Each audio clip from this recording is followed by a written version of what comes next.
sebelum saya memulai, saya juga menggunakan teman saya hadir Bapak Herman, Ketua Pengurus Babak dari Provinsi Jawa Barat. Berdiri Pak. Ini Pak, Pengurus Babak dari Provinsi Jawa Barat. Hadir juga Bapak Ratif Ciantoro, Ketua Babak dari Kota dan Kabupaten Bandung. Sama Bapak Yohanes.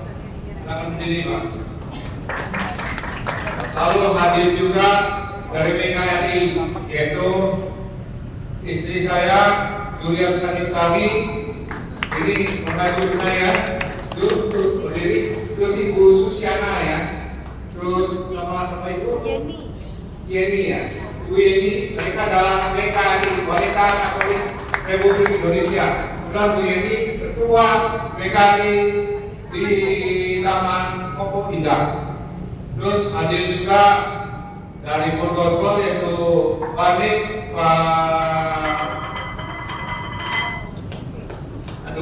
ini aja Pak. Nah ini juga pembina dari Ponorogo di sekitar pada sini. Dan ada juga ini pengurus dari Ponorogo juga ditampilkan dari Hong Kong yaitu Paulus Santoso. Ini ini dia. Ini dari kalau dari Gubernur Benar Berosik. Tadi saya lihat dari kemudian ada Bapak ya, saya kemarin dari Kurang itu ya dari Buddha ya ada juga ya ini juga kemarin saya bersama Bro Paulus dan istri saya lewat tol Cipularang. Baru kali ini saya melihat kembali setelah hampir 40 tahun melihat kembali adanya pelangi. Indah sekali kan pelangi. Nah, begitu juga pelangi di dalam kehidupan bangsa dan negara harus kita pelihara, kita rawat. Dan saya melihat PD Perjuangan selama ini yang tetap memberikan warna pelangi bagi Indonesia. Oh ya, saya lupa juga terima kasih kepada Pak Daniel dari Gereja Betel bersama istrinya Ibu Sakti. Beliau adalah pimpinan dari Gereja Betel di Taman Rahayu. Akan berdiri Pak. Dan yang saya kagum Pak Daniel sama Ibu ini membawa 15 muda-mudi Gereja Betel. Akan berdiri semuanya dari Gereja Betel. Dan TNI, Kenya, saya titipkan anak-anak muda Gereja Betel untuk bisa dibina menjadi kader PD Perjuangan. Mudah-mudahan dari mereka bisa menjadi pemimpin di Kota Bandung pada masa yang akan datang. Ya. Hadir juga pemuda-pemuda yang lainnya. Terima kasih juga pada Pak Anwar dan Pak dari kawan saya Pak. Ya ini. Nah ini juga Pak siapa Pak? Iya Mbak Didi Pak.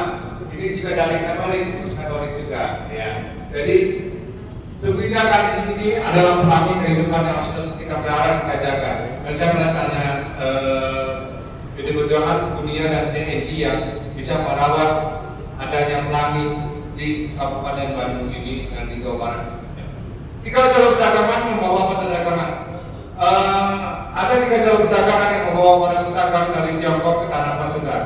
Yang pertama adalah jalur Cama, adalah jalur perdagangan teh. Jalur perdagangan teh mulai dari Tibet, terus dari Cina. Jalur kuno itu telah ada sejak awal keempat sebelum Masehi. Jadi sebelum Masehi abad keempat itu sudah ada jalur perdagangan teh, jalur perdagangan Cama. Lalu juga ada lagi jalur perdagangan, saya singkat aja ya, jalur perdagangan Sutra. Nah, di jalur perdagangan Sutra inilah terjadi asimilasi budaya, perkawinan budaya dari Asia, terus dari Eropa, terus dari Timur Tengah.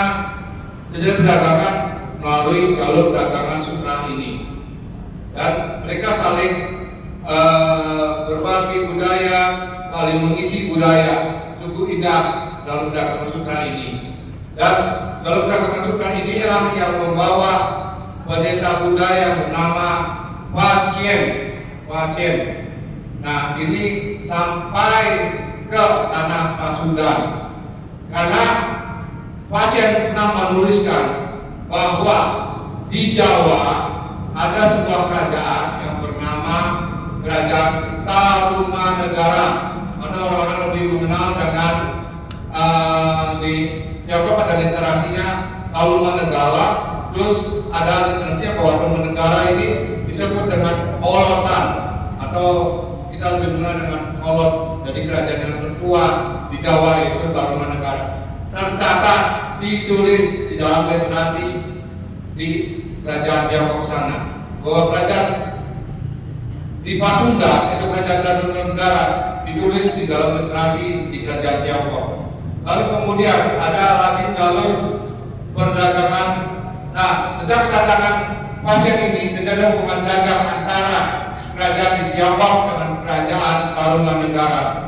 Jadi hubungan dagang yang sangat intens dan sangat erat sekali. Jadi akulturasi budaya, asimilasi budaya, perkawinan budaya telah ada sejak abad ke-4 Masehi setelah kedatangan pasien di Jawa, dan disebutkan berhubungan dagang ini dengan kerajaan Tarumanegara. Nah, kemudian sesudah ini ada lagi jalur perdagangan yang namanya jalur perdagangan keramik. Nah, jalur perdagangan keramik dengan membawa dokumen yang sangat fenomenal. Mungkin kita sudah mengenal namanya Laksamana Cheng Ho. Ya, Laksamana Cheng Ho telah ada datang di Jawa ini. Ya, dia sampai ke Malaka. Makanya di Semarang ada patungnya dan dikenal sebagai Sang Kokong.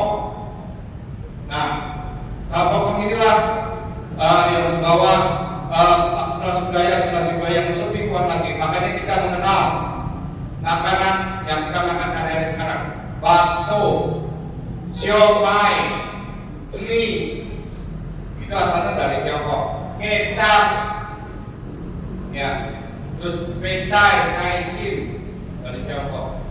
Nah, dari lokasi ini terus benar-benar makanan asimilasi khas Nusantara yang ada di Tiongkok karena perkembangan budaya ini, yaitu makanan bagagor, bakso tahu, siomay yang ada bumbu kacang, itu khas dari Nusantara. Terus ada lagi makanan apa? Makanan pek Palembang.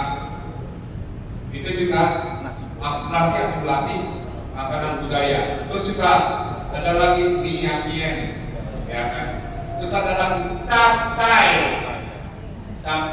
ya. Capcay itu adalah hasil asimilasi budaya antara dari Tiongkok dengan yang ada di Jawa ini. Kemudian juga kita mengenal Puyuh Hai, itu juga asimilasi budaya. Nah, itulah. Terus akulturasi budaya yang lainnya kita mengenal Lotek Nangka. Terus Sempua, apalagi Sempua, cara menghitung-hitung dan itu ya. Terus kita mengenal bahasanya, bahasa Cepe, Nope, Sape, Sipe, Gope, itu menjadi bahasa sehari-hari.